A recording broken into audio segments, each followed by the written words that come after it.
हर्षित landmark, सपनों का घर जैसा आप चाहते हैं हम बनाते हैं। 1, 2 एवं 3 BHK ready position flat. Call 9827321321।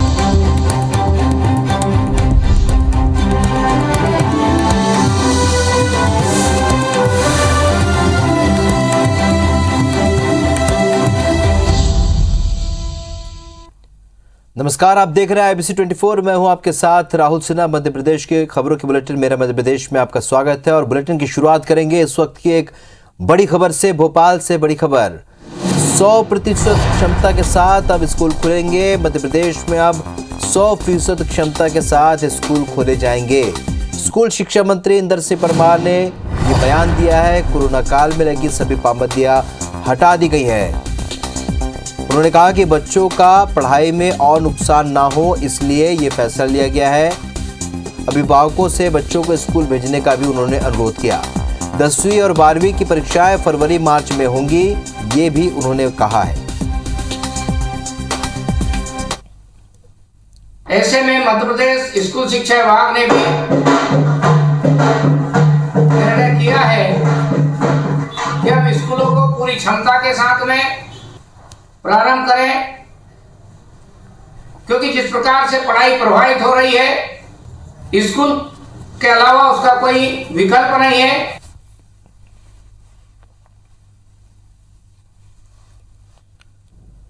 नीलम गुरुवे हमारी सहयोगी और सीधी जानकारी के साथ फोन लाइन पर जुड़ चुकी हैं। नीलम, संक्रमण का दौर काफी थम सा गया है और ऐसे में एक बड़ा फैसला सरकार ने लिया है।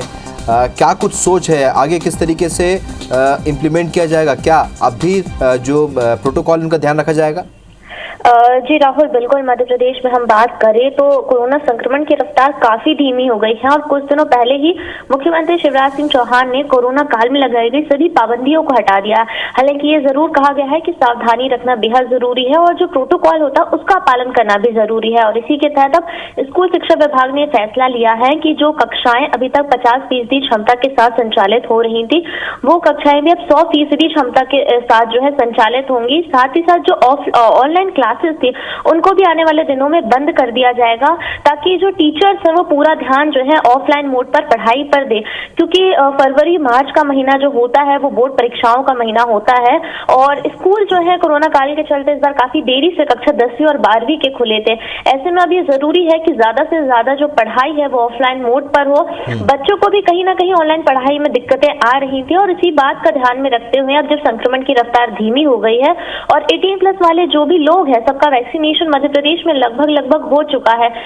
5.5 करोड़ की आबादी ऐसी है जिन्हें पहला डोज भी लग गया है और जल्द से जल्द जो है टारगेट पूरा करने की कोशिश भी की जा रही है। और इसी के तहत स्कूल शिक्षा विभाग का भी ये मानना है कि संक्रमण से जो सुरक्षा है वो शिक्षकों को भी मिल गई है, जो टीचिंग स्टाफ है, स्कूल स्टाफ है, उन्हें भी मिल गई है और इसीलिए जो है अब 100% क्षमता के साथ स्कूल को खोल दिया जाना चाहिए। और जहां पहले अभिभावकों की अनुमति पत्र लाना जरूरी होता था, अब उसकी जरूरत नहीं पड़ेगी। हालांकि अभिभावकों से यही जो है निवेदन भी किया गया है कि वो अपने बच्चे को स्कूल भेजें, ताकि जो पढ़ाई में नुकसान इतने महीनों का हो चुका है वो उसका भरपाई की जा सके और परीक्षा में बच्चे अच्छे से अच्छा प्रदर्शन करें। क्या सीनियर क्लासेस को ही खोलने की बात कही गई है या फिर छोटी क्लासें हैं वो भी अब खुल जाएंगी? जी राहुल, बिल्कुल। मैं यहाँ पे बताना चाहूंगी कि नर्सरी, प्री नर्सरी, KG1 और KG2 की जो कक्षाएं हैं उन्हें संचालित भी किया जाएगा। हालांकि ये कक्षा कब से संचालित की जाएंगी इसकी अभी गाइडलाइन नहीं तय हो पाई है और 2 घंटे बच्चों की क्लासेस लगाई जाएंगी। इसके अलावा कक्षा 1 से लेकर 12वीं तक की कक्षाएं जो है वो संचालित होंगी 100% क्षमता के साथ। राहुल, चलिए नीलम, इस जानकारी के लिए बहुत शुक्रिया आपका।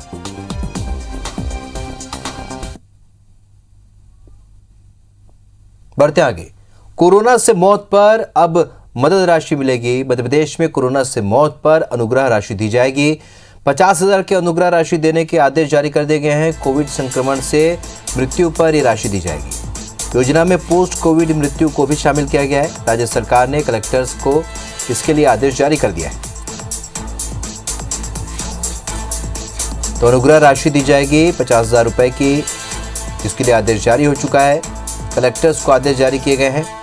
50,000 रुपए जो कोरोना से मौत पर अब वो सरकार देगी ये अनुग्रह राशि। पोस्ट कोविड मौतों पर भी ये राशि अब दी जाएगी।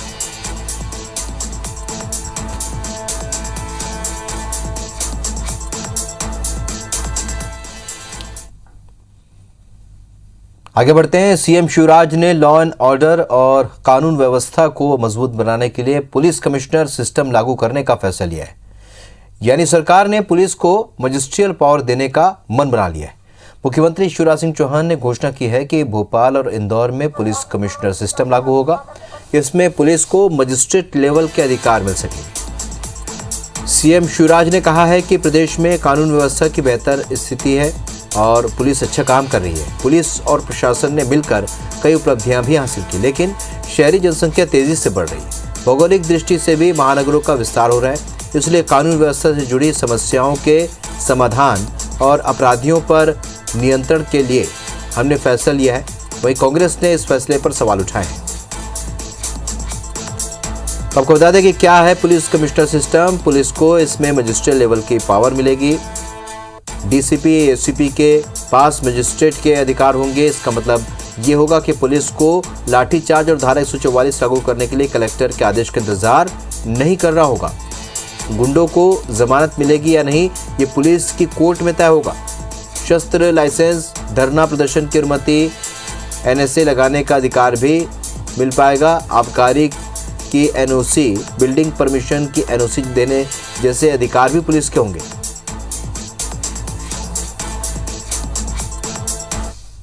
ये कानून और व्यवस्था की कुछ नई समस्याएं पैदा हो रही हैं। उनके समाधान और अपराधियों पर नियंत्रण के लिए हमने फैसला किया है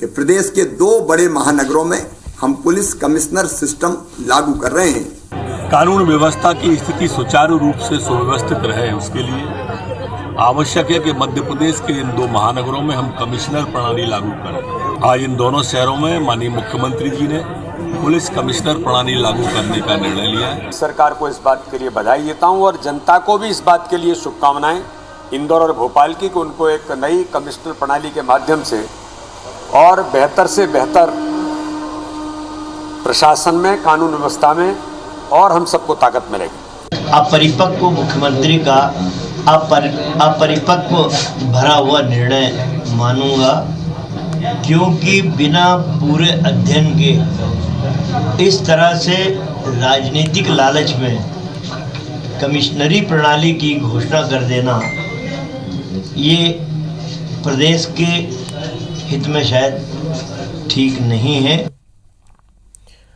विदिशा दौरे पर पहुंचे सीएम शिवराज सिंह चौहान ने ऑडिटोरियम का निर्माण कार्य का जायजा लिया। सीएम ने कहा कि विदिशा एजुकेशन हब बनने की ओर अग्रसर है।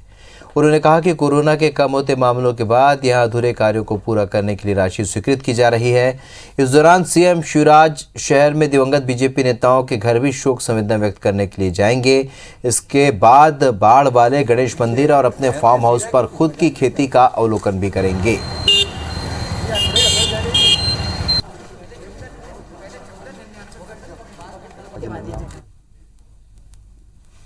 कोविड के खत्म होने के बाद अब फिर हमने फील्ड में दौरा शुरू किया है। इसलिए आज मैंने ऑडिटोरियम भी देखा। ऑडिटोरियम में कुछ काम अनकम्प्लीट था, तो लगभग 3.5 करोड़ रुपया फिर स्वीकृत करके उसको सर्व सुविधा युक्त ऑडिटोरियम विदिशा के लिए बनाने में हम कोई कसर नहीं छोड़ेंगे। मध्य प्रदेश में 26 नवंबर को होने वाली प्रदेश कार्य समिति की बैठक को लेकर तैयारियां जोरों पर हैं। बीजेपी प्रदेश अध्यक्ष वीडी शर्मा ने कहा है कि कोरोना काल के बाद ये बैठक वर्चुअल नहीं एक्चुअल होगी। इसमें जिला अध्यक्ष, प्रदेश पदाधिकारी और कार्य समिति के सदस्य शामिल होंगे। पहले संभाग अनुसार पार्टी के विधायकों की बैठक होगी। प्रदेश पदाधिकारियों और जिला अध्यक्षों की भी अलग अलग बैठक होगी, जिसमें पार्टी के प्रदेश प्रभारी पी मुरलीधर राव समेत कई पदाधिकारी मौजूद रहेंगे। विधायकों के साथ बैठक में बीजेपी संगठन सरकार के कामकाज की भी समीक्षा करेगा। इसके पहले इस साल जून में प्रदेश कार्य समिति की बैठक वर्चुअल तौर पर आयोजित की गई थी।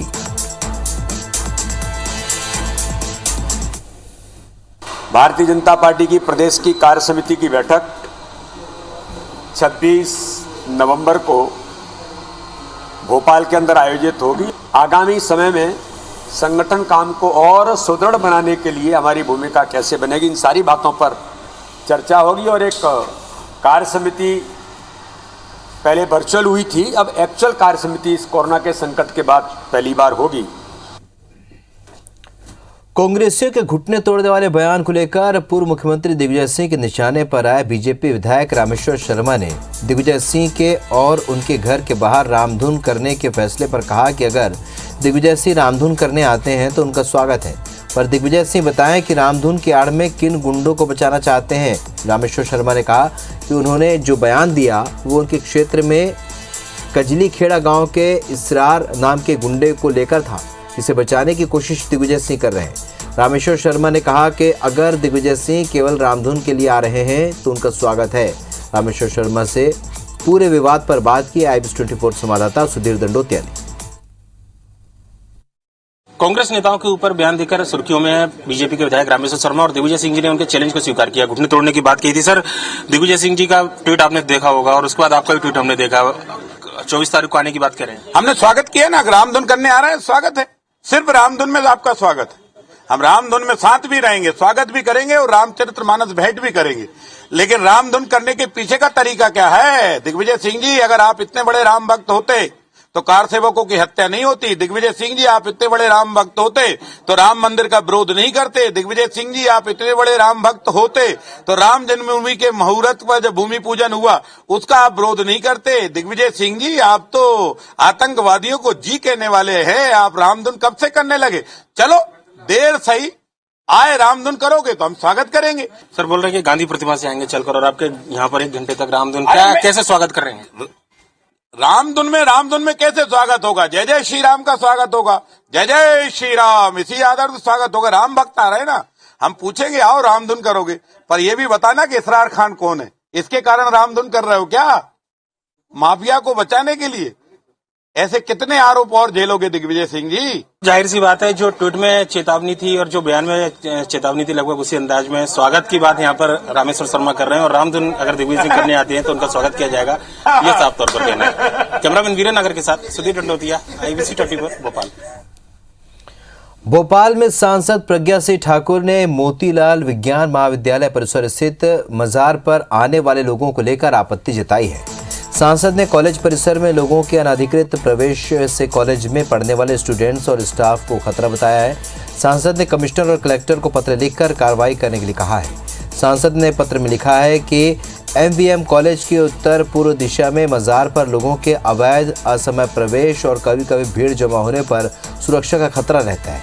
कॉलेज परिसर में लोगों के अनाधिकृत प्रवेश के कारण छात्र और कॉलेज स्टाफ असुरक्षित महसूस करता है, इससे भय का माहौल रहता है।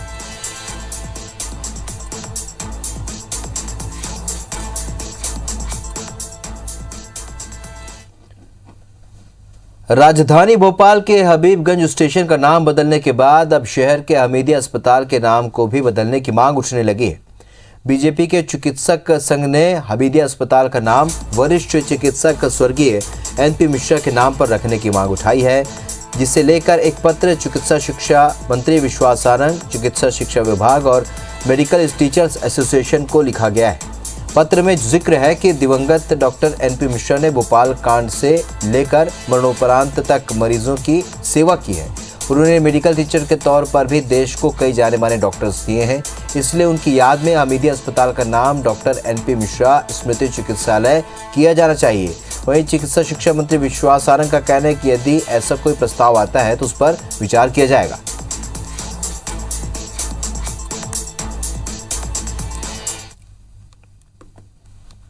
चिकित्सक संघ ने मांग की है कि हमीदिया अस्पताल का नाम, देखिए जो भी प्रस्ताव आएगा उस पर विचार करेंगे। सर, एक चिकित्सक संघ ने मांग की है कि हमीदिया अस्पताल का नाम, देखिए जो भी प्रस्ताव आएगा उस पर विचार करेंगे। राज्यसभा सांसद दिग्विजय सिंह ग्वालियर दौरे पर पहुंचे, जहां पर कांग्रेस कार्यकर्ताओं ने उनका स्वागत किया।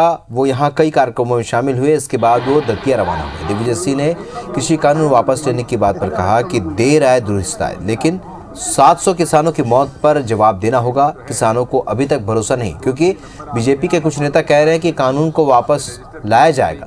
जब तक संसद से इसका फैसला नहीं हो जाता और जब तक MSP की अनिवार्यता कानून में नहीं लाई जाती है, तब तक किसानों की मांग पूरी नहीं होती। वहीं रामेश्वर शर्मा के घुटने तोड़ने वाले बयान पर कहा कि वो कैसे घुटने तोड़ देंगे, कौन सा कानून?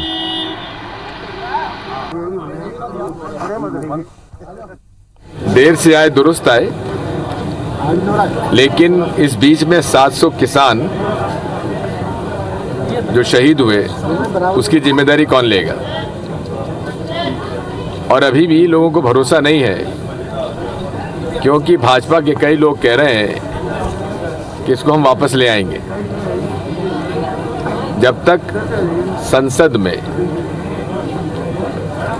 निर्णय नहीं हो जाता और जब तक एमएसपी की अनिवार्यता कानून में नहीं लाई जाती है, तब तक किसानों की मांग पूरी नहीं होगी। ये तो ऐसी बदतमीजी करते हैं कि घुटना तोड़ देंगे। अरे घुटने कैसे तोड़ दोगे? कौन सा नियम और कौन सा कानून है जिसमें आप घुटने तोड़ देंगे? पीएम मोदी के दौरे के दौरान राजधानी भोपाल की कुछ सड़कों को चमका दिया गया था, लेकिन अधिकतर सड़कों की हालत खस्ता है। बाग मुगलिया एक्सटेंशन कॉलोनी में जर्जर सड़कों को लेकर लोगों ने अनोखे तरीके से विरोध किया। हाथों में तख्ती लेकर लोगों ने हंसना शुरू कर दिया। जोर जोर से लोग हंसकर सरकार का माखौल उड़ा रहे थे। पोस्टरों में लिखा था, जनता करती है पुकार, अच्छी सड़क दे सरकार। आपको बता दें कि अरविंद विहार पेट्रोल पंप से लेकर आईसीआईसीआई बैंक चौराहे तक की सड़क खराब है। 200 मीटर के लिए 3 करोड़ का टेंडर जारी होने की खबर भी है, लेकिन आज तक कुछ नहीं हुआ। ऐसे में लोगों के पास विरोध करने का रास्ता ही बचा है। और अब आइए देखते हैं बिग न्यूज।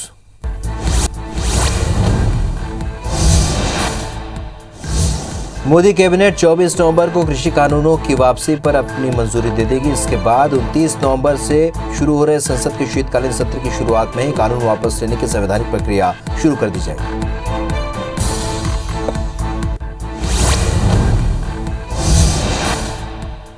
पंजाब के पूर्व मुख्यमंत्री कैप्टन अमरिंदर सिंह कांग्रेस अध्यक्ष नवजोत सिद्धू के खिलाफ चुनाव नहीं लड़ेंगे।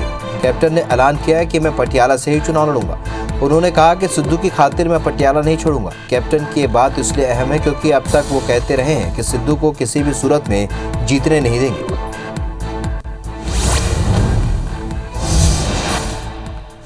पश्चिम बंगाल की मुख्यमंत्री ममता बनर्जी 22 से 25 नवंबर के बीच दिल्ली का दौरा करेंगी। इस दौरान वो विपक्ष के कई नेताओं से मुलाकात करेगी। माना जा रहा है कि सत्र में केंद्र सरकार को घेरने को लेकर टीएमसी चीफ विपक्षी नेताओं के साथ रणनीति बनाएगी। तीन साल बाद गहलोत मंत्रिमंडल का विस्तार हो गया है। 11 कैबिनेट और 4 राज्य मंत्री ने शपथ ली है। राज्यपाल ने सबसे पहले हेमाराम चौधरी को शपथ दिलाई। हेमाराम ने मई में सरकार से नाराज होकर अपने क्षेत्र की उपेक्षा का आरोप लगाते विधायक पद से इस्तीफा दे दिया था।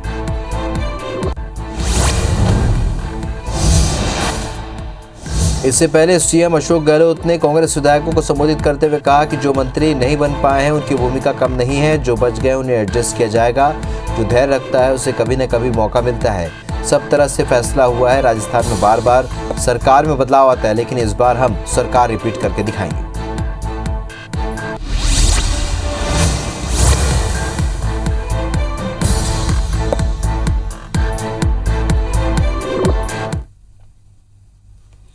कुछ और खबरें। जबलपुर में कांग्रेस के पूर्व विधायक मधु भगत पर दफ्तर में घुसकर मारपीट का एक मामला सामने आया। दरअसल धनवंतरी नगर इलाके में बनी जसूजा सिटी में पूर्व विधायक मधु भगत के घर के सामने से गुजरने वाली सड़क पर अवैध तरीके से कब्जा कर लिया गया था, जिसको लेकर जसूजा बिल्डर ने कुछ दिन पहले कार्रवाई करते हुए उस सड़क से अवैध कब्जा हटवाया था। लेकिन मधु भगत को शक था कि बिल्डर के मैनेजर हेमंत तिवारी ने सड़क पर अवैध कब्जे की शिकायत कर उसे हटवाया है। बस इसी बात से नाराज होकर कल मधु भगत नेपियर टाउन में बने जसूजा बिल्डर्स के ऑफिस पहुंच गए और हंगामा करते हुए बिल्डर के मैनेजर हेमंत तिवारी के साथ जमकर मारपीट की, जिसके बाद पीड़ित मैनेजर हेमंत ने थाने में शिकायत की, जिसे लेकर पुलिस ने मामला दर्ज कर जांच शुरू कर दी है। थाना ओमती क्षेत्र में एक घटना की रिपोर्ट आवेदक हेमंत तिवारी द्वारा की गई है, जिस पर थाना ओमती में मारपीट का अपराध पंजीबद्ध हुआ है। उन्होंने पूर्व विधायक श्री मधु भगत जी के विरुद्ध एफआईआर दर्ज कराई है। पुलिस ने प्रकरण पंजीबद्ध किया है, इसमें विवेचना की जा रही है। बुलेटिन में फिलहाल